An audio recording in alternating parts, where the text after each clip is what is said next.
What's up, everybody? Nico Dwyer back for the 10th inning, giving you another edition of This Day in Sports History. In yesterday's edition, we saw the first descent of Mount Everest on a snowboard. We don't have anything quite like that today, but we have a lot of stuff to get into. So if you're new to the channel and you like what you see, hit that subscribe button.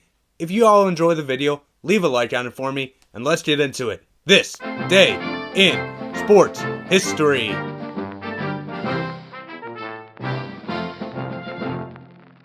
Today we start out in 1926 and Paavo Nurmi runs the world record 8,000 meters with 8 minutes 25.4 seconds. Now this world record ended up being beaten less than 2 months later actually by himself when he ran in 8 minutes 20.4 seconds. But nonetheless, it's still a world record. With how the athletes have advanced since this time, it's been beaten many times since then, but a world record is a world record, kind of like in yesterday's video. Moving up to 1935 through 1940, we have the first Major League night baseball game where the Reds beat the Phillies 2-1. This game drew over 25,000 fans, which was a 117% increase for the Phillies, who weren't having the best season at the time. Then we got two in 1940 first night games in Major League Baseball. First, for the Giants in Polar Grounds, they defeated the Braves 8-1. They found this as such a massive success, they ended up hosting 11 more night games over the season. Then we have the first night game at the St. Louis Sportsman's Park.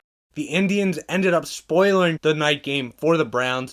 They won 3-2, but the game drew 25,562 fans. Moving up to 1968, boxer Bob Foster defeats Dick Tiger for the World Light Heavyweight Championship via knockout in the 4th round. This was the only time that Tiger would end up getting knocked out in his entire career, showing that Foster had some skill. Foster had his number in this fight. In the 12th European Cup Winners' Cup in 1972, the Glasgow Rangers were going up against Dynamo Moscow, and Glasgow ended up beating Dynamo 3-2. Colin Stein scored the first goal in the 23rd minute for the Rangers, while Johnston added a 40th and 49th minute goal, giving them a 3-0 lead. Moscow ended up scoring in the 60th and 87th minute to cut the lead to 3-2. It just wasn't enough though. Glasgow came out with the victory, giving them their first European Cup Winners' Cup title. Move up 4 years and we see the last knockout by the greatest boxer of all time. Muhammad Ali defeated Richard Dunn via technical knockout in the 5th round during his title defense. Ali actually knocked down Dunn 3 times in the 4th round and 2 times in the 5th round before he won via the technical knockout again. This would be Ali's last victory via the knockout. In the Stanley Cup final, in 1980, the New York Islanders were going up against the Philadelphia Flyers. The Islanders ended up winning the series 4-2, winning a close Game 6, 5-4 in overtime. After the first period, the score was tied 2-2. Then the Islanders added 2 goals in the second period to go up 4-2.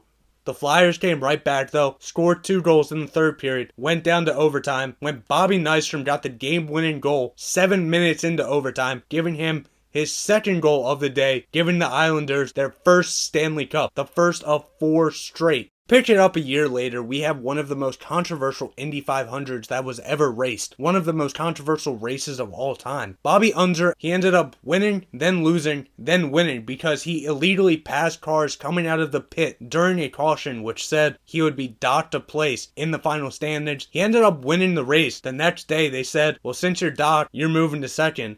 But then they changed it back. This would be Unser's 3rd win of the Indy 500. At the 1986 Stanley Cup Final, the Montreal Canadiens defeated the Calgary Flames 4-3 for a 4-1 series victory. The Flames won the first game, but the flame went out. The Canadiens came back, won 4 straight games. In the 5th game, they were up 2-1 after 2, and they scored 2 10 minutes into the 3rd, giving them a 3-goal lead. The Flames fought back, scoring 2 goals in the last 4 minutes of the game. Just wasn't enough though. The Canadiens added to their history, added another Stanley Cup. At the 1987 LPGA Championship at Jack Nicklaus Golf Course, Jane Geddes won by 1 stroke ahead of runner-up Betsy King for her first LPGA championship. At the 1987 Indianapolis 500, Al Unser tied the record for the most Indy wins with his 4th victory. Moving up 2 years later, the 33rd European Cup, we had Milan going up against Steaua Bucuresti. Milan ended up winning 4-0 with all their goals coming from 2 players. Ruud Gullit ended up scoring 2 goals in the 18th and the 38th minute for Milan. Then Marco van Basten scored in the 28th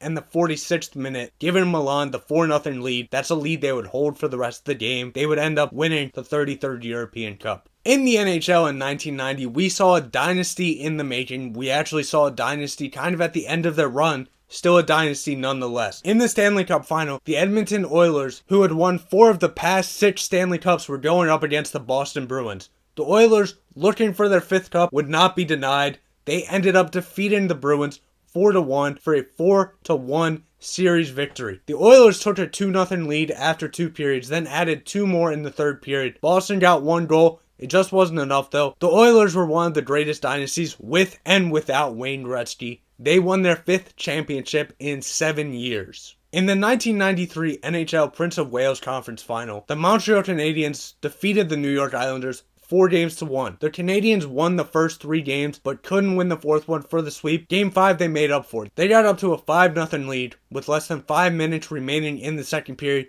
The Islanders added 1 goal before the end of the 2nd period, making it a 5-1 game. Then the Islanders scored 3 minutes into the 3rd period, cutting the lead to 5-2, but that was all they would end up scoring. The Canadiens ended up defeating them, winning the series 4-1, moving on to the Stanley Cup final. Moving up a year later in 1994 for the NHL Western Conference Final, the Vancouver Canucks were going up against the Toronto Maple Leafs, and the Canucks defeated the Maple Leafs 4-1 in the series. The Maple Leafs won the first game in overtime, then lost 4 straight games. Game 5 was a very tight game, double OT game where we actually saw Toronto go up 3-0 after the first period. Vancouver scored 3 in the second to tie the game 3-3. Then in double overtime, Greg Adams scored 14 seconds in to give the Canucks the victory, move on to the Stanley Cup final. At the 3rd UEFA Champions League final in 1995, we saw Ajax going up against Milan, and Ajax ended up defeating Milan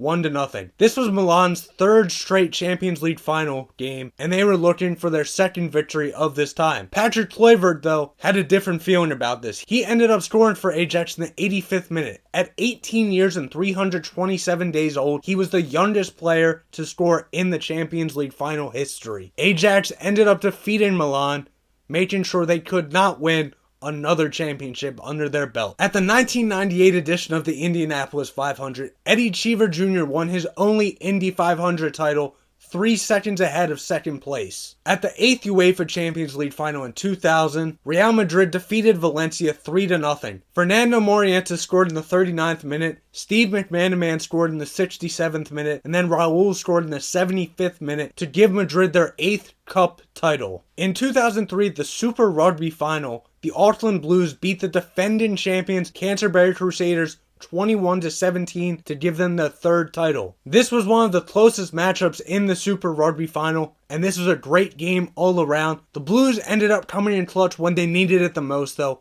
edging the Crusaders out by 4 points. In the 2009 edition of the Indianapolis 500, Helio Castroneves wins his 3rd Indy 500. He also won in 2001 and 2002. He had a chance to win a 4th one there, but I'll get into that tomorrow. Also in 2009, Manchester United defeated Hull City 1-0 to give them the 3rd consecutive Premier League title and equaling Liverpool's record of 18 overall league titles. Finally in 2009, you have the IPL cricket final, and the Deccan Chargers ended up defeating the Royal Challengers Bangalore by 6 runs. In 2010, at the NHL Eastern Conference Final, the Philadelphia Flyers defeated the Montreal Canadiens 4-1. 3 of the Flyers' wins ended up coming via the shutout, which that in itself is just impressive. And this came after a series where the Flyers were down 3-0, fought back, and won 4-3 for only the 3rd time at that time in NHL history. But in Game 5 against the Canadiens, the Flyers took a commanding 3-1 lead after 2 periods,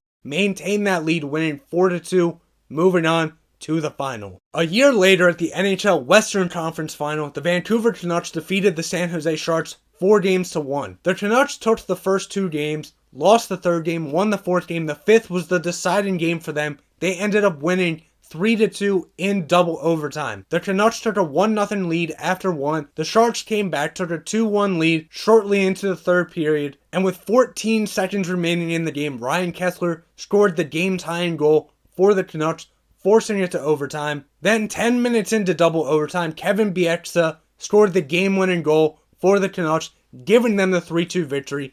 giving them the 4-1 series victory, moving them on to the Stanley Cup final. 3 years later at the UEFA Champions League final in 2014, Real Madrid beat their crosstown rivals Atletico Madrid 4-1 after extra time. 4-1 after extra time. That just sounds crazy, but it's true. The scores were locked 1-1 at the end of regulation after Sergio Ramos scored a 93rd minute goal to tie the game 1-1 for both Madrids. For Atletico, Diego Godin ended up scoring in the 36th minute.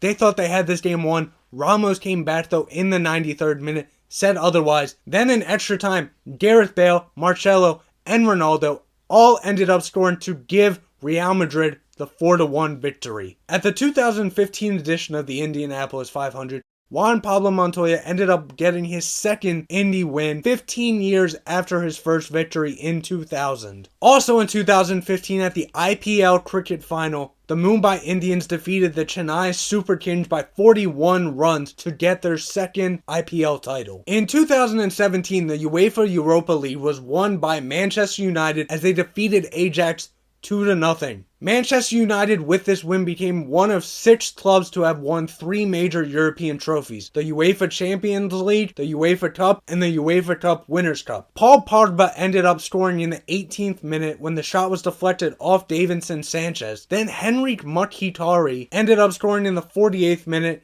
giving them their second goal. They wouldn't look back, becoming only the 6th team to win 3 major European Cups. Then to end off this episode of This Day in History, in 2018, US President Donald Trump posthumously pardons boxer Jack Johnson for a racially oriented criminal conviction. The conviction was transporting his white girlfriend over state lines. He was convicted under the Mann Act, which was meant to prevent human trafficking and prostitution, but we all knew this was baloney.